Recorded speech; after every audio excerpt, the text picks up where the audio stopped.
Let's try to get Michael in Arizona. Imagine we could contact real. Oh, sorry, Michael. I hit the button prematurely there. Pronouns are he, him. Why don't you tell us why you're calling today? Yeah, I wanted to ask you all a question. Okay. To the atheist. So I'm going to put you off on mute, but it's like you're going through a wind tunnel right now, man. Like screen callers, tell everybody, don't put it on speaker. Make sure there's no noise there. I'm going to let you back on, but if there's a bunch of noise, I'm just going to drop a call. Speaker? Yeah. Take That's it off. better. Yeah, there we go. That's better. Hello? Yeah. Sorry, it was really loud. That's much better. Yes, I'm sorry. I want to ask a question. I've never heard anybody ask this question before, and I know it's it's probably the dumbest question anybody's ever asked y'all. I've listened to the Atheist Experience, and I've learned so much from Mr. Delahunty and most of the people out there. And I wanted to ask and I know this is kind of stupid, and I know it's. I like to set it up as if. Everything is basically the way it is now, and say the president or a special news report came on the television and they said special report, and the president comes on and he says that we are in touch with an extraterrestrial civilization that is like a million years more advanced than we are, that is 40 light years away in our own galaxy. I mean, what would a prosperity minister say? Would they have any? I mean, would it be the end of the religion, the atheist experience? Would any of that? I mean, I don't really understand, but I would like to know what your opinion would be. I would like to know. Thank you. Well, I have a former alien next to me. Yeah, so. Michael, I've asked this question and I have some answers for you. First of all, I that's a whole other story, Jmike, about how I used to believe I was an alien. Maybe we can get into that. But I have asked this question and I've heard the responses from a few different Christians from different denominations. So my first answer would be no, it wouldn't end their belief, not initially anyway. And I say that because I do understand this idea of this cognitive dissonance and this ability to kind of recreate and go back and kind of reinterpret your own text. I think that that's always a possibility, and that's why we continually see this kind of revamping of the theology to make it fit with what we understand about the world now. They continuously do that with a lot of different things. And then the other thing that I have actually heard said is that they already have a basis. There are many people who are Christian, and I think in Islam as well, there are already texts that are being pulled right now that are already preemptively working the idea of aliens into the theology. So I've heard verses like that Jesus is the redeemer of the cosmos. I mean, in the Greek, it says cosmos or something. And that's already there it is. See, it doesn't matter if it's an alien from outside of our Earth, that it's not about just the redemption of humans. It's about the redemption of the cosmos, which is anything in our universe. So I have no doubt and every confidence that many different people from different denominations and different religions have the ability to revamp their holy books to make it work. There's a position. I haven't looked into this very much, and so I'll probably mispronounce it, but I think it's realism or realism. Realism, yeah. Yeah. I know what you're talking about. I'm probably mispronouncing it too. Yeah, and so they've made it work.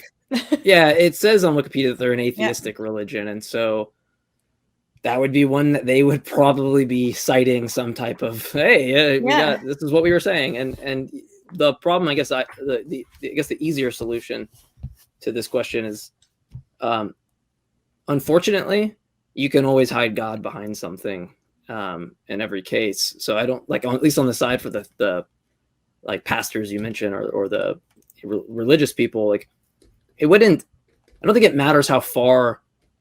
If we go past the Planck epoch and we start getting energy in what were they, the Hadron Colliders, or the this will demonstrate my ignorance on the topic pretty quickly, but when we actually achieve like the high enough energy that we do in other epochs, where we know that it's not just a theoretical basis but an actual experimental basis, when we go back and I don't think it'll matter as much energy as we can achieve, we can confirm like predictions we make. You'll always be able to slide God or something right behind it at all times, it seems like.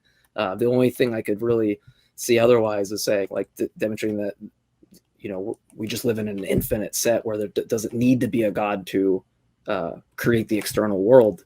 But other than that, it seems like you can always kind of slide that card. And why? Because it's indistinguishable from nothing at all. So it's really easy to do, you know.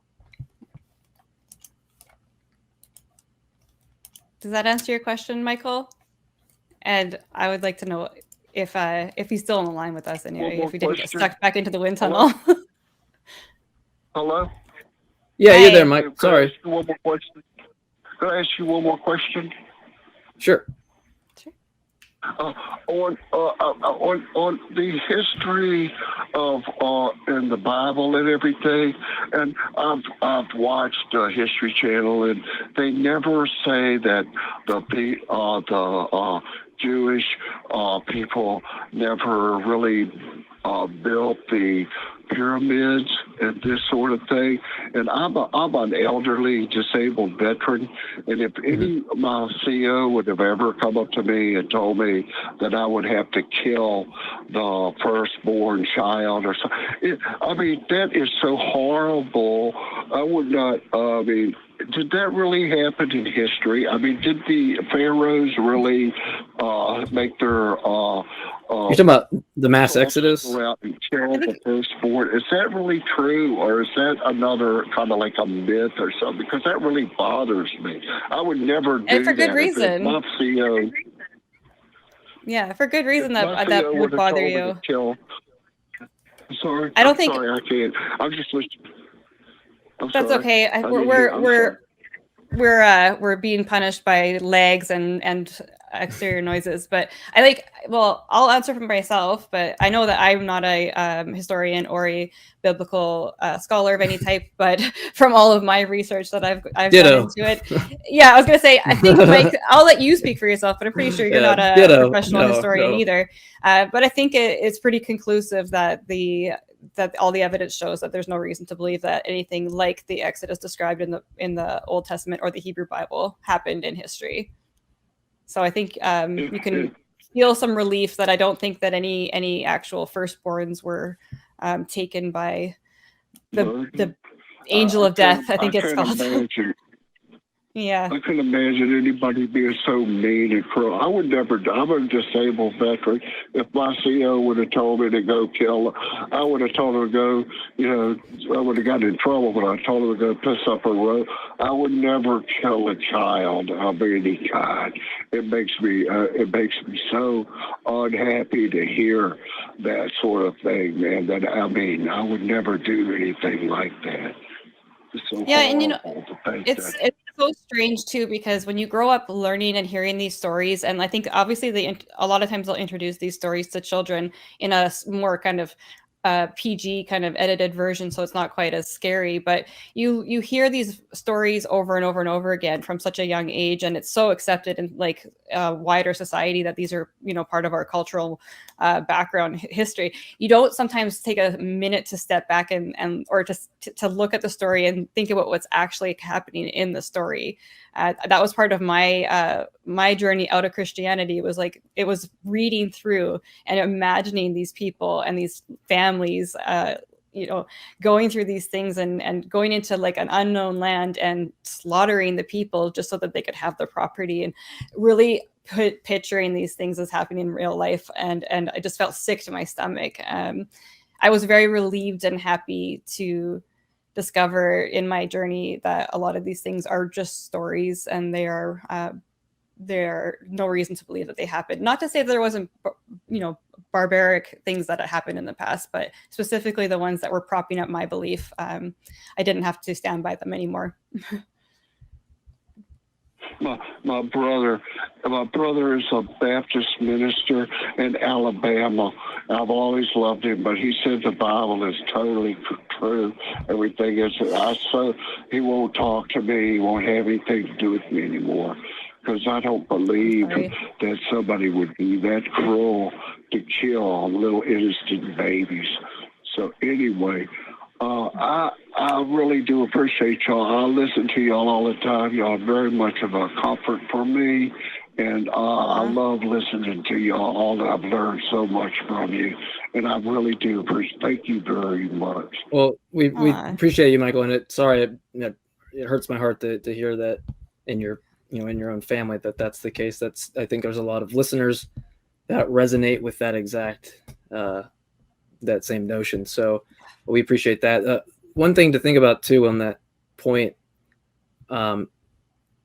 it's always strange because you mentioned this thing like killing a firstborn son, whatever it might be, slavery in the Bible, that we all look at and we're like, yeah, like that clearly doesn't align with my values, or if we said there was this objective morality, right? It's like I'm pretty hard pressed to say that that's the thing, right? That's going to be the objective standard to hold to.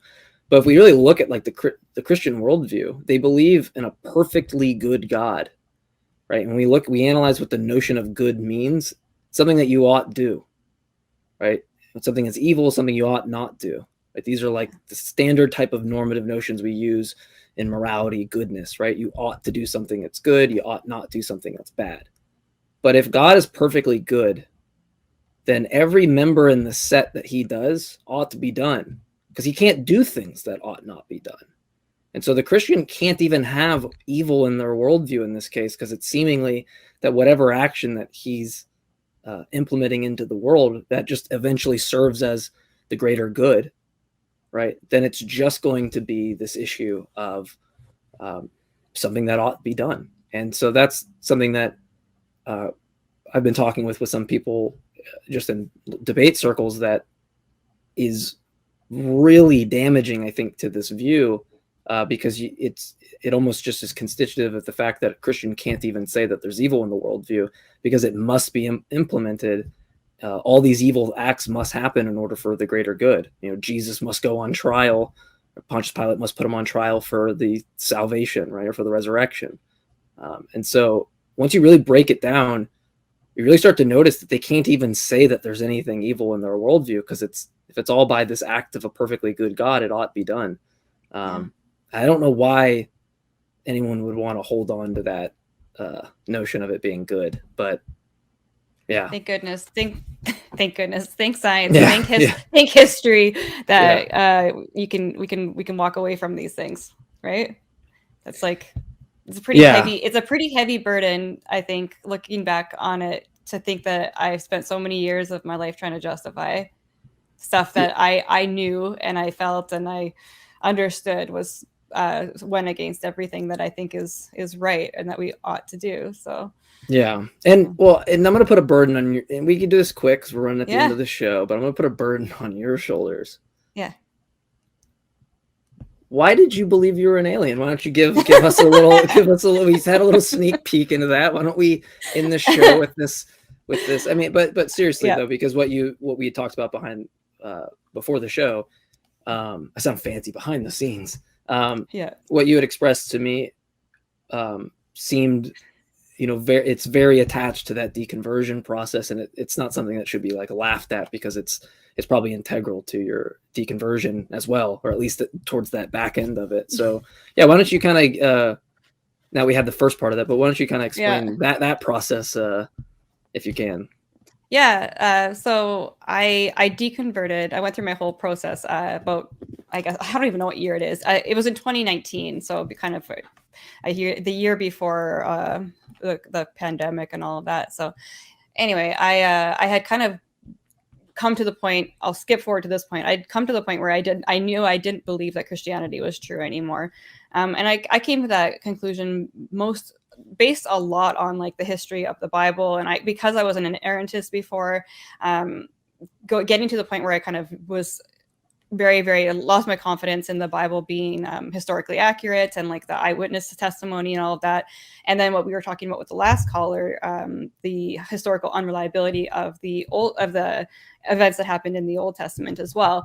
I'd given up my belief in the whole Abrahamic faith total.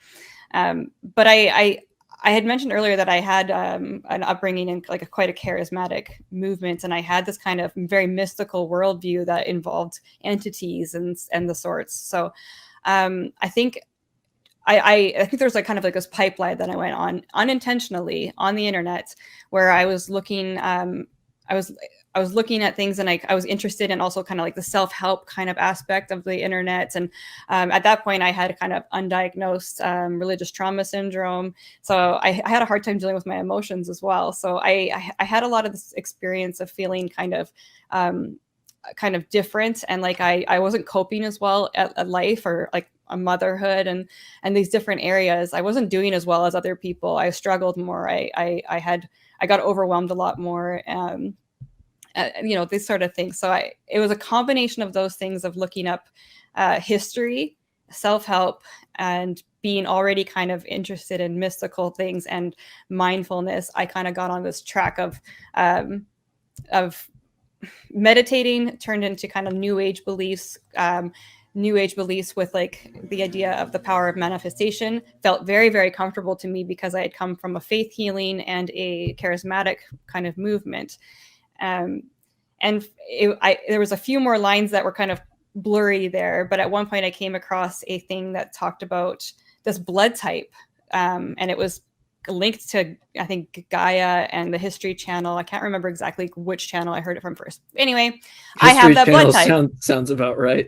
I have that blood type. So boom, all my answers were solved. The reason why I struggled and why I felt like, a little disconnected from life, whatever all those things I was going through, all of it was answered, because I'm not actually human. I'm some sort of weird hybrid. And that answer to me, that like totally enticed me. And I spent several weeks, I would say close to 3 months, convinced, or at least very, very open to the idea that I was an alien. And I'm grateful for that experience, because it was that experience that taught me skepticism eventually. Yeah, and skepticism led me completely out of all the supernatural beliefs. And I got the help. I got the actual mental health care that I needed, got the diagnoses that I needed, and eventually found my way to atheism and secular humanism. And it's been the best thing I've ever done. So well, and it's interesting because like, on one end, like you're here, I'm here, and in the middle is this like spiritual kind of process, right? Mm-hmm. I called myself an atheist from like an early age after I actually looked into things, and then was like, I don't know if I think I'm spiritual or something, but I was probably headed towards that direction. But I want to point this out, that when you're coming from like a background like Christianity, it's so easy to slide into something like that. I just slid right over. Yeah. It was no problem. No problem. Whereas someone like myself, even though I have like, or I don't now, but I had this kind of like, I like that. That sounds interesting. I think that might be true. It was like still harder for me to, maybe that was my inevitable path of thinking I was an alien myself through, the beliefs that I had, very small in comparison, but they could have led that way. And so I wonder, like,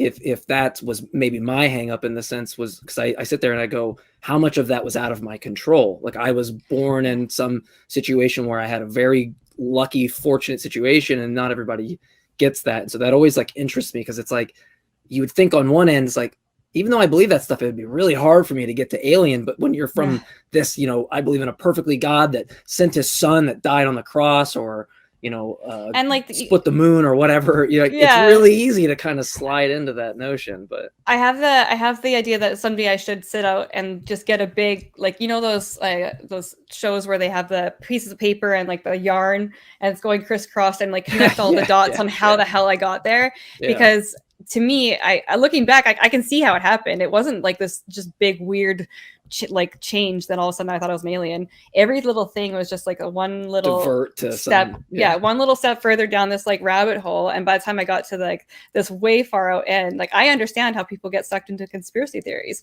I understand how these things happen. And I also understand the vulnerabilities that are preyed upon for those people too. So like it's very interesting to me, and it gives me compassion for people who are maybe like stuck in a movement or a conspiracy that on the outside just looks ludicrous, because I understand that it's not you don't just one day wake up and you have your head on straight. Like it happens slowly. Yeah. I'd be interested if I'd be interested you do that line and you're like, oh, this was June of 2009. That was a weird month when I believed this to there. Yeah. That was a strange month. Yeah. But no, we appreciate you telling your story in that case, because I think it's definitely important, especially like I engage with a lot of people that are spiritualists, or especially a lot of astrology. There's a lot of people that I talk to, and so I still have my astrology tattoo from that stage. So it's and yes, it's on my middle finger. There's a whole other side of it, but one thing that's important is what you said was the self-help realm. It's a great realm for some people where the help is actually legitimate. It's also a breeding ground for cult-like behavior and leaders. And so if you're someone that's struggling, we have our resources, recovering from religion. You can reach out to these organizations. But if you have an organization in that self-help realm where they're using methodology and techniques that clearly don't seem right, or they're making, it seem like everybody else is wrong, but we're the right group. Yeah. Be careful of those types of self-help groups. You're looking for, evidence-based, maybe trauma-informed. Like there are these things that we can learn on how to safeguard yourself from falling into really weird movements that are going to be more harm than good.